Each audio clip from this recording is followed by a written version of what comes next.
Pessoal, então, reafirmando, é um prazer muito grande estar com vocês aqui nessa noite de hoje, viu? Então, o Evangelho segundo o Espiritismo comece pelo começo. Por que eu inventei esse tema? Minha filha Marcela que me trouxe assim, mamãe, de onde você tirou esse tema? Eu falei da minha própria experiência, porque eu notei que muitas pessoas, quando pegam um livro, já vão direto nos capítulos. E a gente, às vezes, se descuida de ver os prolegômenos, a introdução, alguma explicação, não é? Isso é muito importante. Então, lá no Centro Espírita da minha cidade, que é esse aqui, Centro Espírita Luz e Caridade, na cidade de Itobi, bem no interior do estado de São Paulo. O meu avô que construiu esse centro, ele está fazendo agora 107 anos. É um dos mais antigos do Brasil. E a gente tem aqueles cursos de atualização da obra espírita, aquelas coisas todas. E a gente percebe que, às vezes, os alunos não se interessam muito em estudar esse início dos livros, né? Então, eu comecei a fazer um estudo sobre isso lá. Bom, então, de modo geral, no livro espírita, o que é que a gente acha nesse começo, antes dos capítulos? Uma introdução, prolegômenos, que é uma palavra que só se usa no plural, né?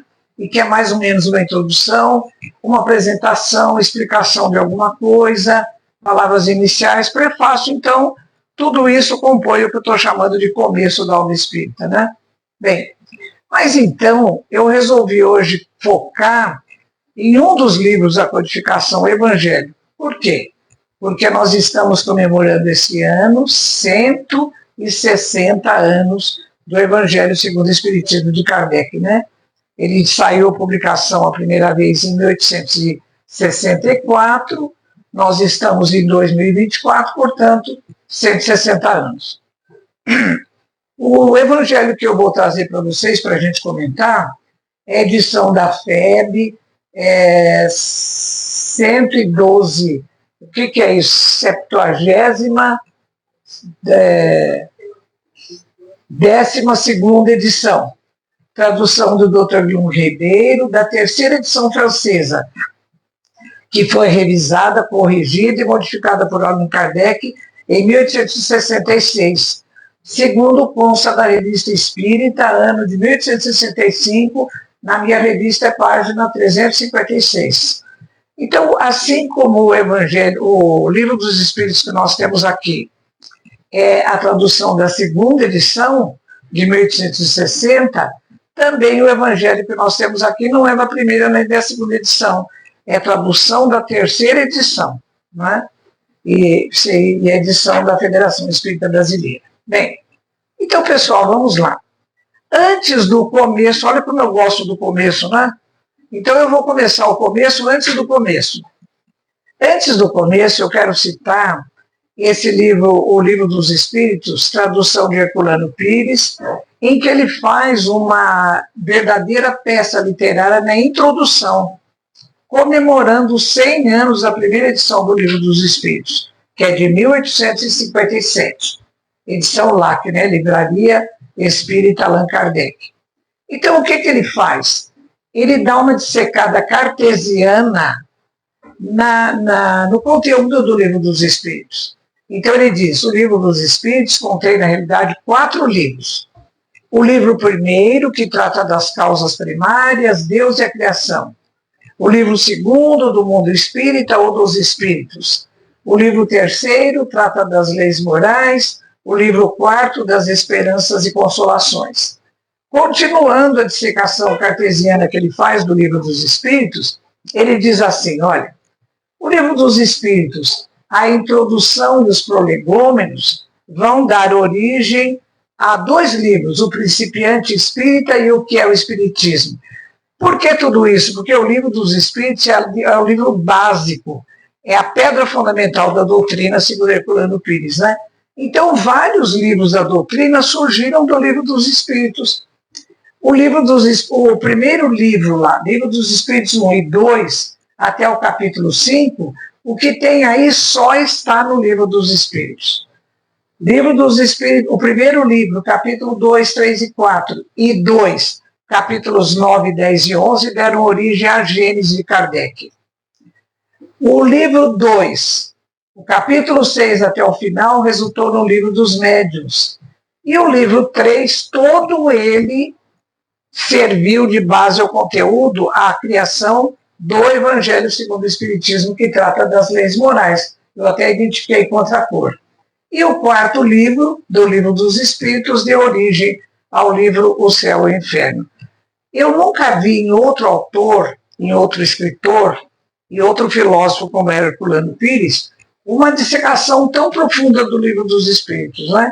Então eu quero salientar para vocês, meus amigos, que o livro terceiro do Livro dos Espíritos, contendo as leis morais, é que deu origem ao Evangelho segundo o Espiritismo, não é? Então, eu repito, é o Livro dos Espíritos, comemorativo do centenário da primeira edição do Livro dos Espíritos. Tradução e introdução de Herculano Pires. Bem, então, toda a importância da doutrina da segundo Evangelho segundo o Espiritismo acaba caindo na questão moral. Então, qual a importância da questão moral nas obras da codificação espírita? Cada vez que eu vou vendo alguma coisa, tem uma insistência de Kardec chamando atenção para a questão moral. Eu vou mostrar algumas coisas para vocês. Por exemplo, olha, na Revista Espírita de Kardec, ano 2 de julho de 59, número 7, está escrito assim, olha, a Sociedade Parisiense de Estudos Espíritas pesquisa os princípios da ciência espírita, mas também as suas consequências morais, pois é principalmente nestas que está a sua verdadeira utilidade. Bom, essa revista é de 1859. Vamos um pouco para frente. O Livro dos Médiuns, cuja primeira edição é de 1861. Item 303. O objetivo da doutrina espírita é o aperfeiçoamento moral da humanidade. Vamos um pouquinho mais para frente. 1864. Kardec, no Evangelho segundo o Espiritismo, lá no capítulo 17, item 4, Sede Perfeitos. Reconhece-se o verdadeiro espírita pela sua transformação moral e pelos esforços que faz para dominar suas más inclinações. Vocês pensam que acabou? Ainda não. 1868, primeira edição da Gênese de Kardec, capítulo 18. Nosso globo, como tudo quanto existe, está sujeito à lei do progresso. Resta-lhe ainda fazer reinar entre os homens a caridade, a fraternidade, a solidariedade, para assegurar o seu progresso moral. É um movimento que se opera no sentido do progresso moral. Meus amigos, precisa mais para dizer que a parte moral é a foz onde vai desembocar tudo que a gente estuda aqui, todos os cursos que a gente faz, todas as palestras que a gente escuta, tudo tem que desembocar na questão moral. Mas tanto se falou em moral desde a Revista Espírita que Kardec resolve perguntar aos espíritos. Livro dos Espíritos, questão 629. Afinal, que definição se pode dar à moral? Olha o que os espíritos respondem. A moral é a regra da boa conduta e, portanto, da distinção entre o bem e o mal. O homem se conduz bem quando faz tudo tendo em vista o bem e para o bem de todos, porque então observa a lei de Deus. Então Kardec pergunta, logo em seguida, na 631, como o homem pode distinguir entre o bem e o mal? Os espíritos respondem, Deus nos deu inteligência para discernir entre o bem e o mal, entre o certo e o errado, não é?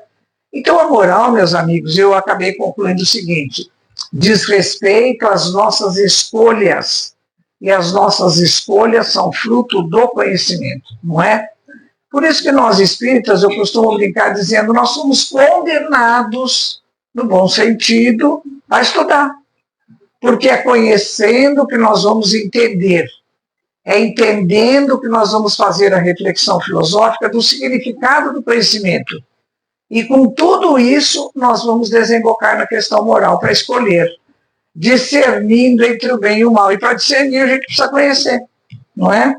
Olha a estrutura da doutrina espírita, conhecimento através da ciência, reflexão filosófica para entendermos o significado do conhecimento e tudo isso desembocando na questão moral, que diz respeito ao exercício do nosso livre-arbítrio. Então, o verbo escolher é o verbo mais importante da nossa conduta enquanto espírita, porque o que nós vamos escolher depende do que nós conhecemos e de como entendemos cada questão, não é? Então, o Evangelho segundo o Espiritismo e toda a estrutura do Livro dos Espíritos que deu origem a ele, então, tudo isso é da máxima importância. Tem coisas aí no Livro dos Espíritos, no terceiro livro das Leis Morais, e que deu origem ao Evangelho, que são absolutamente fundamentais. Por exemplo, na 621, porque lá na 629 não está. O homem tem que discernir entre o bem e o mal, porque então obedecerá a lei de Deus. Onde está escrita a lei de Deus? Kardec pergunta. Na consciência. Que coisa extraordinária, né? No Livro dos Espíritos, traduzido por Herculano Pires, quando ele comenta essa questão 621, ele põe em nota de rodapé. Descartes, na terceira das suas meditações metafísicas, declara que a ideia de Deus está impressa no homem como a marca do obreiro na sua obra. Assim como um pintor, quando termina de pintar sua tela, ele assina a pintura, Deus também deixou a sua assinatura na nossa consciência, deixando a noção da realidade de Deus, da existência de Deus, e também do que é certo e do que é errado. No fundo, bem no fundo da nossa consciência, seja o que for que nós temos que decidir, nós sabemos o que é certo e o que é errado, não é? É só a gente entrar lá no âmbito da nossa consciência e ter a noção da divindade, que já é a assinatura de Deus na sua obra, que nós vamos chegar, pelo discernimento e pela inteligência que nós temos, a separar o que é certo e o que é errado. Então, discernir a respeito do bem, vírgula, e para o bem de todos. Não é só para o bem do meu país, para o bem da minha panelinha, da minha família. Não, é para o bem de todos. Então, nós vamos escolher bem quando a gente pensar o que eu estou escolhendo vai visar o bem de todos os envolvidos nesse contexto, vai, então eu estou certa, né? Então, isso tudo a doutrina espírita vai nos trazendo. Então, a gente acaba caindo no conceito de senso moral, né? Como culturalmente se entende, olha, senso moral como sendo a capacidade humana de distinguir entre o que é certo e errado. Olha o discernir outra vez, né? Baseado em valores. Que valores? Eu coloquei aí vida, liberdade, família, comunidade, direitos, deveres, crenças, convicções, são valores, não é? Agora, na questão 880 do Livro dos Espíritos, tem uma pergunta que Kardec faz, que é um valor assim fundamental, não é? Qual o primeiro de todos os direitos naturais do homem? O de viver. Eu trago isso em homenagem ao Setembro Amarelo, né? Que nós estamos vivendo, que é um trabalho hercúleo no Brasil de prevenção do suicídio. Quantas coisas bonitas que a gente tem nessa bendita doutrina, né? Então, pessoal, vamos ver o Evangelho segundo o Espiritismo, vamos começar pelo começo? Então, o que tem no começo do Evangelho, nessa edição da FEB? Tem uma explicação, tem um prefácio e tem uma introdução. Então, vamos dar uma olhada nisso aí. Apesar de eu estar citando como base esse livro da FEB, tradução do Dr. Guion Ribeiro, de vez em quando eu puxo o Herculano, né? Aliás, para falar em Herculano Pires, esse grande filósofo e jornalista espírita, daqui 2 dias, hoje é 23, né? Daqui 2 dias, dia 25, vamos comemorar o aniversário dele. Ele faria 110 anos, se tivesse encarnado, né? Um abraço para ele, Herculano, onde quer que esteja. Por exemplo, na tradução de Herculano Pires do Evangelho segundo o Espiritismo, está lá, olha, ele faz a apresentação do livro. Olha o que diz lá, eu puxei aqui para a gente conseguir ler, olha.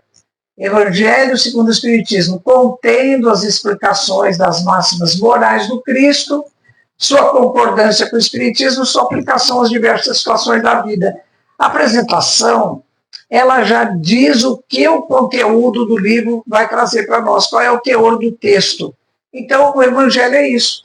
Ele contém as máximas morais do Cristo, a sua concordância com o Espiritismo e sua aplicação às diversas situações da vida, né? Em ainda nesse livro, Tradução do Herculano, ele coloca uma explicação.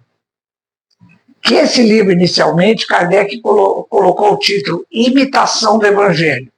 O amigo dele, o Messier Didier, falou, não, Kardec, isso aí não tá legal. Imitação não é uma coisa assim pejorativa, né? Não é. Aí insistiu, então ele mudou, em vez de imitação do Evangelho, passou a chamar já a segunda edição Evangelho segundo o Espiritismo, né? E depois ele fala da orientação dos espíritos, que iam dizer que esse livro terá grande influência na humanidade e que os espíritos sempre estarão ao lado dele e tudo mais. Bom, vamos voltar à edição da FEB, na tradução do Dr. Guion Ribeiro. Bom, então tem uma explicação. Então, eu fiz um resuminho. Olha, o que está escrito lá nessa edição? Na explicação. Kardec, ao imprimir a terceira edição do seu livro, O Evangelho segundo o Espiritismo, por ordem dos espíritos, reformou completamente as duas edições anteriores, a primeira e a segunda. A terceira edição francesa ficou, pois, sendo definitiva, e por isso mesmo a FEB, obediente às instruções que os espíritos deram a Kardec, e por este aceitas, fez a presente tradução da referida terceira edição francesa, sobre a qual escreveu Kardec na Revue Spirit, de novembro de 1865. Esta edição foi completamente refundida. Além de algumas adições, ele colocou mais algumas coisas, as principais modificações consistem numa classificação mais metódica, mais clara e mais cômoda das matérias, tornando a obra de mais fácil leitura e facilitando igualmente as consultas. Então, é uma uma explicação da FEB, né, da editora. Agora, meus amigos, se a gente não começa pelo começo, como é que a gente vai saber que o evangelho que nós temos é a tradução da terceira edição francesa, não é? E que é diferente da primeira e da segunda. Então, por isso é que a gente tem que começar pelo começo, não é? Prefácio, olha que coisa interessante. Eu já vou adiantar para vocês que o espírito que assina o prefácio, o espírito de verdade, ele não disse o que disse para ser prefácio, né? Então, a própria FEB, ela coloca uma nota embaixo. A instrução acima, transmitida por via mediúnica, resume a um tempo o verdadeiro caráter do espiritismo e a finalidade desta obra. Por isso foi colocado aqui como prefácio. Então, quem colocou esses dizeres do Espírito da Verdade, nessa edição que a Federação Espírita Brasileira fez, foi a própria editora. E não foi o Espírito da Verdade que falou, eu vou fazer o prefácio do Evangelho, né? Não foi isso. O que é que ele diz aí? Os Espíritos do Senhor, que são as virtudes dos céus, espalham-se por toda a superfície da terra e, semelhantes a estrelas cadentes, vêm iluminar os caminhos tal. Eu vos digo em verdade que são chegados os tempos, meu Deus, os tempos são chegados desde aquela época, e até agora a gente está correndo atrás dos tempos, né, do atraso. Os tempos em que todas as coisas vão ser restabelecidas no seu verdadeiro sentido. As grandes vozes do céu ressoam tal. Nós vos convidamos, a vós homens, para o divino concerto. Meu Deus, olha, a gente fica até envergonhado, porque é tanto convite toda hora, né? Que os Espíritos nos fazem, que Jesus fez, e a gente está sempre atrasadinho para cumprir esses convites, né? Homens e irmãos a quem amamos, aqui estamos junto de vós. Amai-vos também uns aos outros, e dizei do fundo do coração, fazendo as vontades do Pai que está no céu, Senhor, Senhor, e podereis entrar no reino dos céus. Então, o prefácio do Evangelho foi colocado pela editora da Federação Espírita Brasileira, porque considerou que é um texto que realmente faz jus, né, ao teor da obra do Evangelho segundo o Espiritismo. Bom, vamos agora ao terceiro item. Vocês pensam que vai ser tão rapidinho quanto os dois primeiros? Já vou antecipando que não. Essa introdução é bem longa, ela tem 4 itens. Primeiro item, objetivo da obra. Segundo item, autoridade da doutrina espírita, baseada no controle universal do conhecimento. Notícias históricas. Aí ele vai trazer a definição de todos os tipos culturais daquela época. Quem eram os samaritanos, nazarenos, publicanos, viajeiros, fariseus, escribas, saduceus, essênios, terapeutas, né? Ele vai descrever cada um, o tipo de cada um. Eu vou fazer um resuminho. E o quarto item da introdução diz respeito à influência de Sócrates e Platão como precursores da doutrina cristã e particularmente do espiritismo, né? Só o resumo da doutrina de Platão contém 21 itens, cada um muito bem explicadinho. Então, eu não vou dizer para vocês tudo, porque a gente ia ficar aqui até amanhã, né, Fidel? Então, eu vou fazer um resuminho de cada coisa. Vamos lá. Primeiro item, então, objetivo desta obra. O objetivo dessa obra qual é, né, meus amigos? A gente viu todos aqueles chamamentos lá, o ensino moral, não é? O ensino moral. Então, Kardec diz assim, olha, as matérias contidas nos evangelhos. Que evangelhos? Os evangelistas que a gente considera dentro da doutrina cristã. Marcos, Mateus, João e Lucas.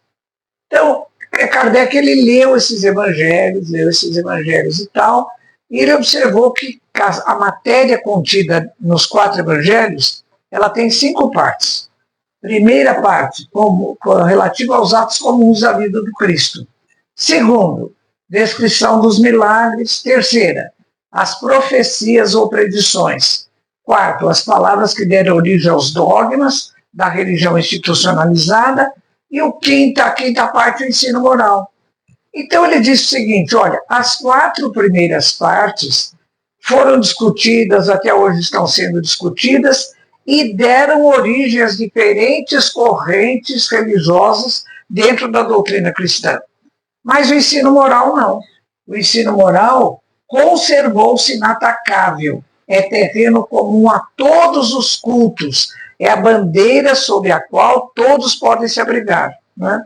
Ele continua. Para os homens em particular, constitui uma regra de proceder, um roteiro infalível para a felicidade. Então, essa questão moral, lembrando a definição que a gente viu aqui, Kardec perguntou aos espíritos, só recordando, Livro dos Espíritos, questão 629. O que se deve entender por moral? Moral é a regra da boa conduta, é fazer o bem e para o bem de todos, porque então observa a lei de Deus. Né? Então, uma coisa vai batendo com a outra. Então, o que Kardec fez? Para montar o Evangelho segundo o Espiritismo, ele não considerou as 4 primeiras partes. Ele considerou só o ensino moral, fazendo a seguinte pergunta. Qualquer item das 4 primeiras partes, quando analisados, vai fazer com que o ser humano fique melhor depois de estudar essas 4 primeiras partes? Não, não é? Então, por exemplo, se Jesus foi ou não foi para a Índia, para o Egito, depois que eu souber dessa resposta, eu vou ser um ser melhor com essa informação? Não. E assim por diante. Agora, o ensino moral, sim. Não é? Então, por isso que ele considerou no Evangelho segundo o Espiritismo só o ensino moral contido nos Evangelhos, e ele ainda colocou comunicações de espíritos com essa temática da moral. Né? É assim que foi montado o Evangelho segundo o Espiritismo. Bom, introdução, segunda parte. Autoridade da doutrina espírita baseada no controle universal do ensino dos espíritos.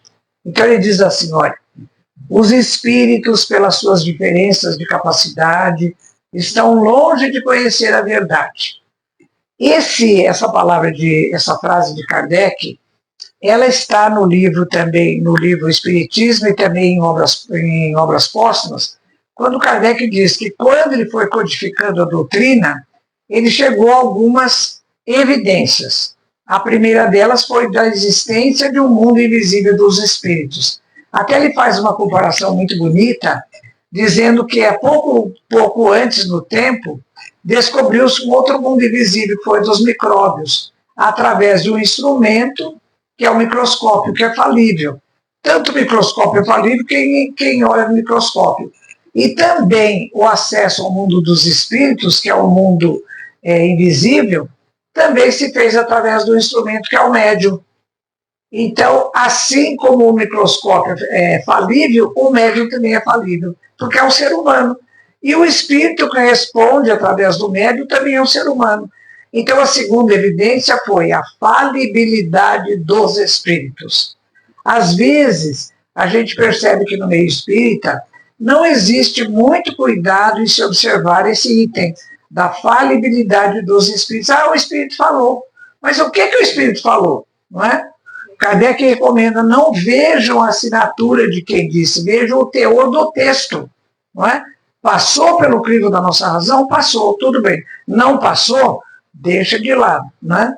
Então, é a falibilidade dos espíritos. Então, quando ele diz assim, olha, os espíritos, pelas suas diferenças de capacidade, estão longe de conhecer a verdade. É claro, porque os espíritos que trouxeram os conhecimentos para nós, eles disseram o que disseram pelo nível do seu conhecimento e da sua estatura moral. Não é? Tudo tem que passar pelo crivo da nossa razão. E ele continua, individualmente, o que dizem corresponde a opiniões pessoais. A garantia do conhecimento está na concordância das informações vindas de grande número de médiuns e de espíritos, estranhos uns aos outros. E o controle se faz através do crivo da razão. Então ele diz, olha, uma só garantia séria existe para o ensino dos espíritos, a concordância que haja entre as relações espontâneas que fazem, servindo-se de grande número de médiuns estranhos uns aos outros e de vários lugares. Quando eu falar logo em seguida da influência de Sócrates e Platão, na doutrina cristã e particularmente no Espiritismo, a gente vai resgatar exatamente isso na história de Sócrates, né? Então, a universalidade do conhecimento.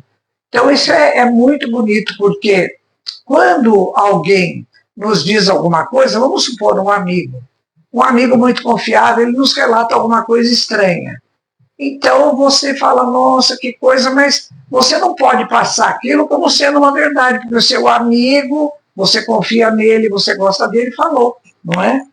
Então, o Humberto Schubert, que é um filósofo espírita contemporâneo, eu gosto muito dele.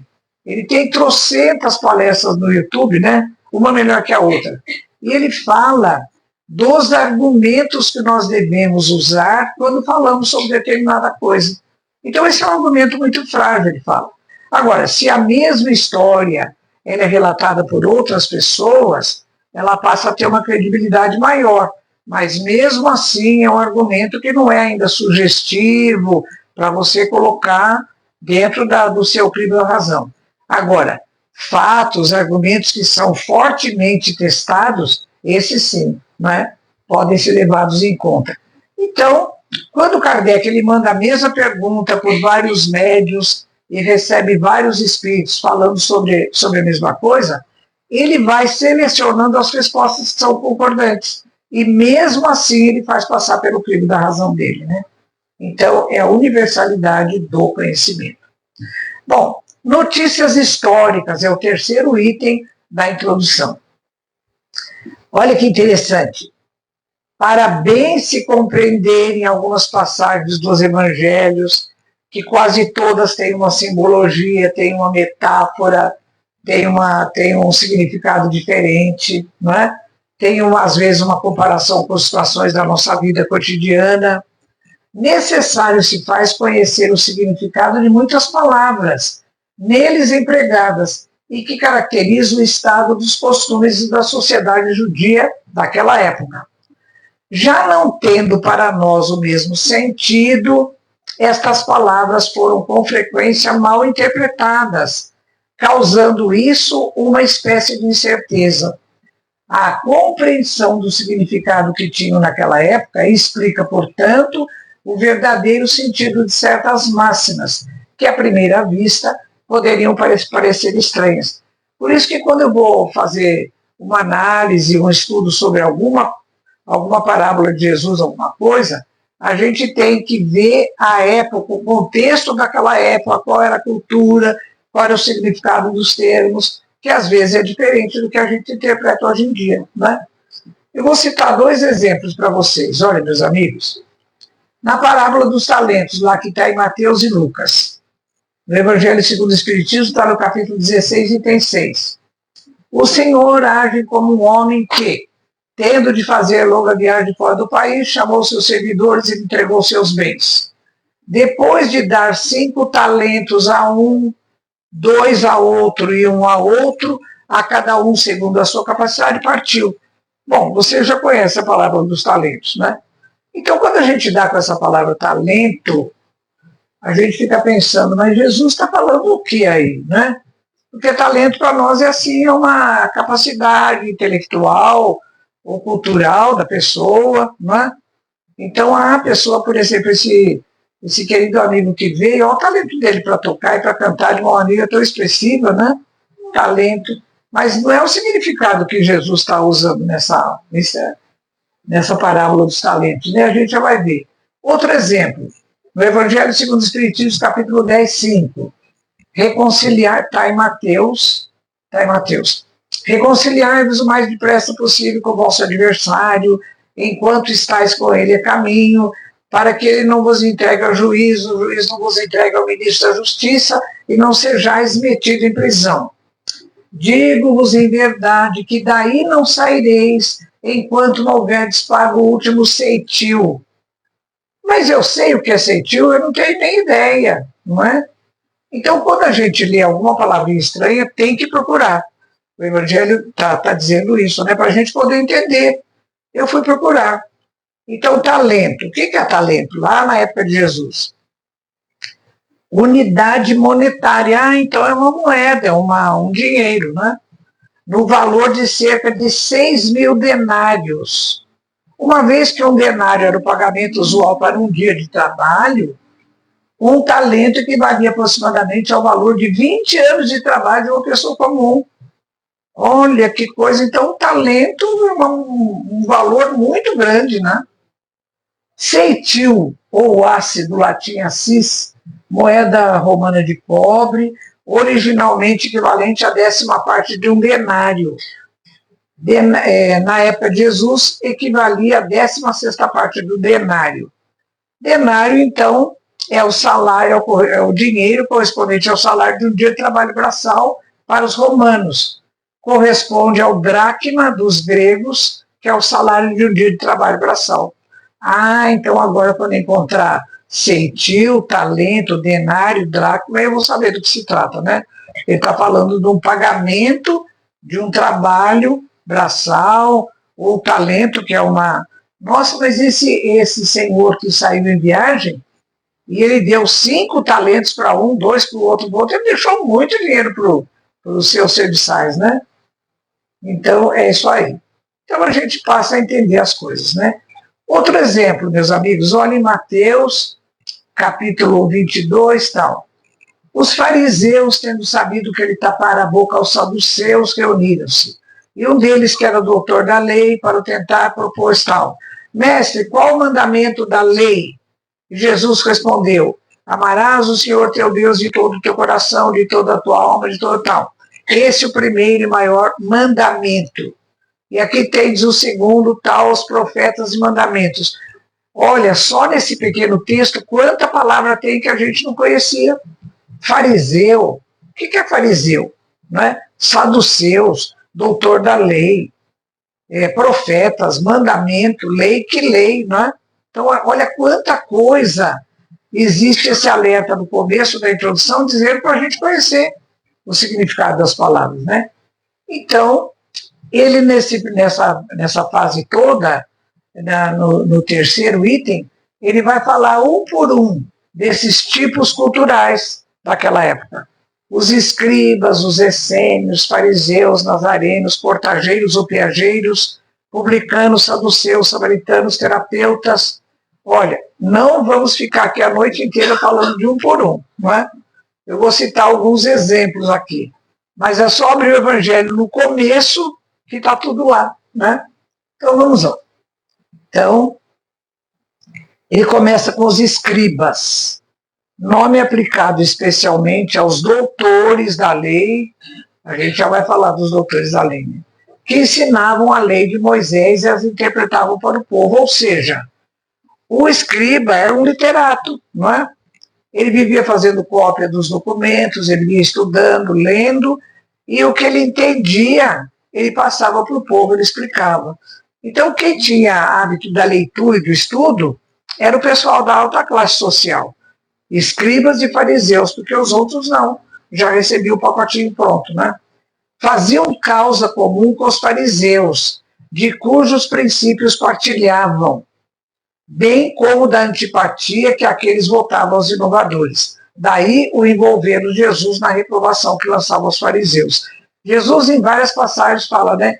Tal como os escribas e fariseus, que eram orgulhosos, vaidosos e tudo mais. Eram literatos de alta classe social lá naquele tempo. Essênios ou esseus distinguiam-se pelos costumes brandos e por austeras virtudes. Ensinavam o amor a Deus, ao próximo, a imortalidade e a ressurreição. Viviam em celibato, condenavam a escravidão e a guerra, punham em comunhão os seus bens e se dedicavam à agricultura. Seu gênero de vida assemelhava-se muito ao dos primeiros cristãos, o que induziu muitas pessoas a supor que Jesus tivesse pertencido aos essênios. Mas o texto continua dizendo que não há nada que prove que Jesus tenha realmente pertencido aos essênios, né? Mas, enfim, era uma comunidade assim que tinha propostas no bem, eram religiosos, ensinavam amor a Deus, dedicavam-se à agricultura, né? Então é bem por aí. Fariseus. Nossa, Jesus sempre cita muito a respeito dos fariseus, né? Na tradição hebraica, era importante o estudo das escrituras, que eram textos religiosos. Quem fazia essa leitura e o estudo dos textos religiosos eram chamados doutores da lei. Eram os escribas e os fariseus. Das várias interpretações nasceram diferentes seitas, sendo a mais influente a dos fariseus, cumpridores das práticas exteriores, do culto, das cerimônias. Mostravam aparente severidade de princípios, que ocultava costumes dissolutos, orgulho e soberba. Tinham a religião mais como meio de chegarem a seus fins, pois de virtude nada possuíam. Jesus, que prezava sobretudo a simplicidade, as qualidades da alma, aplicou-se sempre em lhe desmascarar a hipocrisia. Então, os doutores da lei eram aqueles que tinham a oportunidade de fazer estudo das escrituras e transmitir isso depois ao próprio povo, né? E os saduceus? Nossa, mas tanta gente, né? Fariseus, saduceus, essênios. Seita judia que se formou antes de Jesus. Nada esperavam para depois da morte, visando apenas recompensas temporais. Eram os materialistas de hoje, né? Os saduceus. Eles não acreditavam na imortalidade, nem na ressurreição, acreditavam em Deus. Só isso. Quanto às escrituras, atinham-se ao texto da lei antiga, sem cultivar a tradição nem interpretar textos sagrados. Colocavam a observância pura e simples da lei acima das práticas exteriores. Apesar da seita pouco numerosa, contava com importantes personagens, tornando-se um partido político oposto constantemente aos fariseus. Então, essas camadas sociais, né, de fariseus, saduceus e tal, eles também tinham, especialmente esses, que eram mais arrogantes, soberbos, dedicados a cerimoniais, eles também tinham um lado político, né? Formavam partidos políticos. Então, meus amigos, não vou falar dos outros porque seria muita coisa. Bom, na introdução agora o último item. Sócrates e Platão como precursores da ideia cristã e do espiritismo. Sócrates e Platão são do século V antes de Cristo. Olha, eu tinha tanto interesse em estudar um pouco dessa filosofia, desde que eu li esse começo do Evangelho segundo o Espiritismo, porque Kardec, quando ele disse isso, Sócrates e Platão foram precursores, eu falei, mas que coisa, como eles foram precursores, qual foi a influência, né? Agora, quando começou a pandemia, no ano de 2020, a minha filha mais velha, Flávia, que é médica, formada há 30 anos lá na USP, eu contei para ela a história de Herculano. Que Herculano, ele já era um jornalista respeitado, já tinha uma família de 4 filhos, tinha 2 empregos. E um dia ele chegou em casa e disse para a dona Virgínia, sua esposa, Virgínia, eu preciso fazer a faculdade de filosofia, mas para isso eu vou ter que deixar o emprego. E a dona Virgínia era uma mulher muito forte, uma guerreira, e segundo contam as pessoas que conviveram com a família de Herculano. Né? Então ela disse, mas Herculano, por que você precisa fazer filosofia? Pela doutrina. Ela falou, então vá fazer. A gente aperta o cinto aqui em casa e você vai fazer filosofia. Ele foi. Se matriculou na faculdade e fez o curso de filosofia. Bem, se tornou filósofo e a dissertação de mestrado dele chama-se O Ser e a Serenidade. Eu comprei, ele está editado num livro, eu comprei e comecei a ler aquilo, meus amigos, não entendi nada. Aí, quando eu contei tudo isso para a Flávia, minha filha, a Flávia então se animou, prestou concurso lá na USP em filosofia, já vai se formar esse ano em filosofia, né? Então motivada por Herculano. Bem, então nesse ano de 2020, logo no começo, essa minha filha que já estava animada com a filosofia, ela disse, mamãe, eu achei um curso de filosofia sobre os antigos filósofos da Magna Grécia Antiga. E eu vou fazer, já me inscrevi, você quer fazer também? Falei, claro, né? Fui fazer, começamos o curso presencialmente, mas depois entrou a pandemia, a gente terminou o curso online. Mas olha, eu tenho a mania de escrever. Quando eu era aluna, os meus colegas diziam assim, a Ivênia, quando o professor entra na classe e fala bom dia, ela já está virando a página.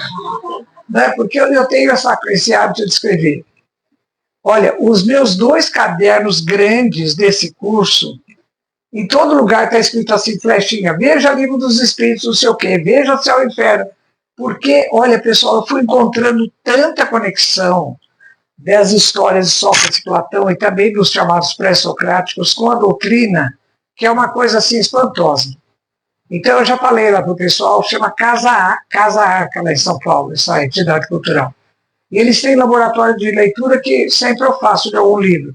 Eu já falei, olha, façam esse curso de novo que eu vou tornar a fazer. Né? De tão animada que eu fiquei. Mas quando eu comecei a estudar essa filosofia da Magna Grécia Antiga, antes de Sócrates e Platão, eu dei com essa criatura aqui, olha, Tales, na cidade de Mileto, né? Na Magna Grécia Antiga, século VII a.C.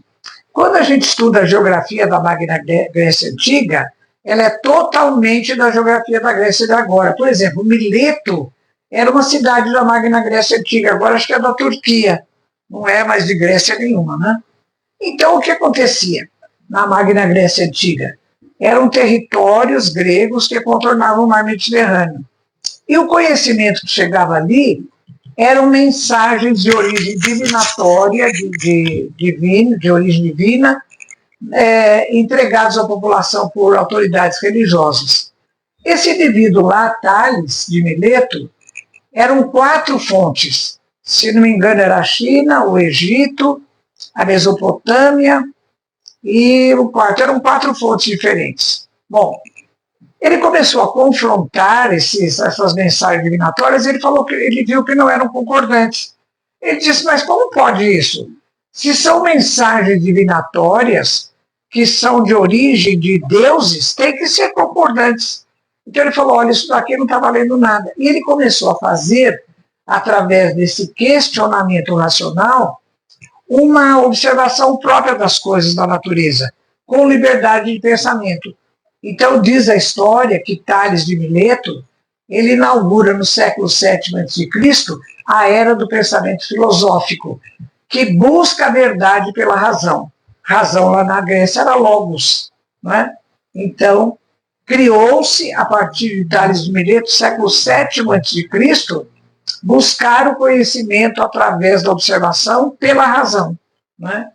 Então, os que o seguiram, formando a escola de Mileto, eram chamados filósofos pré-socráticos ou filósofos da natureza. Por quê? Eles saíam pelos campos, pelos parques, estudando os seres vivos. Cada ser vivo era chamado de physis. Eles eram estudiosos do physis. Né? Bom, o que eles começaram a observar? Várias espécies de plantas, várias espécies de animais. Então eles começaram a perguntar, mas por que essa espécie é diferente da outra, tanto nos vegetais quanto nos animais? Eles começaram a idealizar algum elemento que houvesse por trás daquela aparência, responsável por aquele indivíduo mostrar-se como ele se mostrava. Então, eles chamavam esse elemento de substância. Olha como é diferente o significado. Agora a gente fala substância, tem um outro sentido, não é? Para eles era um elemento que existiria por trás, né, inerente àquele, que era responsável por aquele indivíduo se mostrar como se mostrava. Anaximandro, dentre todos os pré-socráticos, foi o primeiro que concebeu um elemento organizador da matéria fora da matéria. Ele chamou de apeiron. Será que é fácil a gente fazer uma correspondência do apeiron de Anaximandro com algum elemento da doutrina espírita, que é o elemento organizador da matéria fora da matéria? Qual seria? O princípio inteligente barra espírito, não é? Porque toda matéria organizada, ela tem a regência do princípio espiritual, ou do espírito, né? Bom, quais são as novidades, então, desse pessoal pré-socrático aí? Primeiro, a concepção de um elemento organizador da matéria fora da matéria. Isso tem tudo a ver com a doutrina espírita, não é? Segundo lugar, o uso da razão como método de busca do conhecimento. Tem tudo a ver com a doutrina espírita. Então, por isso que Herculano Pires, quando ele fala da doutrina espírita, no Livro dos Espíritos, ele diz, por isso na doutrina espírita a razão é o seu método. Ou seja, a influência de Sócrates e Platão foi outra, eu já vou mostrar. Mas a instituição do método racional na estrutura da doutrina espírita é dos pré-socráticos. Não é? É da escola de Mileto. Que coisa bonita isso, vocês não acham? Eu fico encantada com esses conhecimentos, né? Bom, mas o que aconteceu com Sócrates, então? Século V a gente já vai, né? Então, os pré-socráticos estudavam todos os elementos da natureza que eles viam. Plantas, animais, seres humanos, tudo. Sócrates fez o seguinte, ele usou o mesmo método da razão, mas ele fechou o foco em um físico só. Qual era? O antropós, o ser humano. Por isso a filosofia de Sócrates é chamada antropológica ou moral. Antropós do grego quer dizer ser humano. Então, ao invés de estudar físicos da natureza, que são milhares, ele foi fechando o foco e deu o foco em um só, que é o antropós, que é o ser humano, né? Filosofia antropológica. Ou moral. Olha a relação da estrutura da doutrina espírita com a filosofia antropológica de Sócrates, né? Bem, então ele dizia que a moral ela tem que visar o bem comum e ser exercida a escolha com responsabilidade. E depois ele usa a dialética como estratégia para a aquisição do conhecimento. Vamos ver essa tal de dialética no que consiste, né? Bem, a mãe de Sócrates, o pai de Sócrates era escultor e a mãe era parteira. E certamente ela chegava em casa, ele era ainda adolescente, ela contava alguma coisa dos partos. Então ele começou a concluir que o parto de um bebezinho que vai nascer representa uma tarefa compartilhada entre o trabalho da parteira que vai orientando e da parturiente que vai obedecendo e fazendo força para expulsar o bebezinho, né? Então, isso lá na Magna Grécia Antiga chama-se maiêutica, tarefa compartilhada. A mesma estratégia para se obter o conhecimento, ele usou desse modelo da maiêutica do parto, porque ele dizia, o conhecimento tem que nascer de tarefa compartilhada. Bom, da maiêutica, uma das formas de exercício da maiêutica é a dialética. É a pergunta e resposta, é o diálogo, é o argumento, é a contra-argumentação. Então é assim, alguém lança um argumento que é a tese, alguém se contrapõe, é a antítese. Aí isso serve de tese, vai indo, até que do conhecimento, até que disso nasce um conhecimento que é a síntese, não é? De tudo que foi discutido. Então a dialética, ela contempla o diálogo, a argumentação, perguntas e respostas. E ele chegava ao conhecimento dizendo que ele usava a capacidade dele de partilho das ideias. Nunca ele transmitia uma ideia pronta, ele fazia aquilo surgir a partir da argumentação e da contra-argumentação. Né? Então Kardec diz assim, olha, a maiêutica e a dialética foram base da busca da universalidade do conhecimento. Por que Kardec fez? Ele fez a mesma pergunta para vários médiuns, através de vários espíritos, de vários lugares. Né? Então, Kardec usou a maiêutica dialética de Sócrates para chegar à universalidade do conhecimento. Então, Herculano Pires, nesse livro comemorativo dos 100 anos da primeira edição, ele analisando isso, ele diz assim, olha, esse é o processo dialético do Espiritismo, a maiêutica e a dialética. E é nesse sentido que se desenvolve o diálogo no Livro dos Espíritos. Como é conformado o Livro dos Espíritos, meus amigos? É um texto corrido? Não. São 1019 perguntas e respostas, não é? Então, nesse livro básico está toda a maiêutica dialética de Sócrates. E Herculano ainda lembra outra coisa, olha. Outra obra de Kardec em processo dialético, nesse livro que é o Espiritismo, aqueles 3 diálogos que ele faz com os críticos, o cético e o padre. Também é de argumento, contra-argumento, torna a falar, torna a contra-argumentar. Então, é o processo dialético. Né? E já terminando aqui, eu já estou na fase final, a filosofia de Sócrates, antropológico-moral, dizia ele, é fundada na beleza. A gente tem um conceito de beleza aqui, assim, que não tem nada a ver com a postura socrática, né? Que a nossa beleza é do cosmético, é da postura, é de uma porção do se bem vestir, não é? Então, qual era a beleza que Sócrates se referia? Do equilíbrio, da harmonia, do exercício do bem. E ele dizia assim, a filosofia não é só uma forma de pensar, mas uma forma de viver.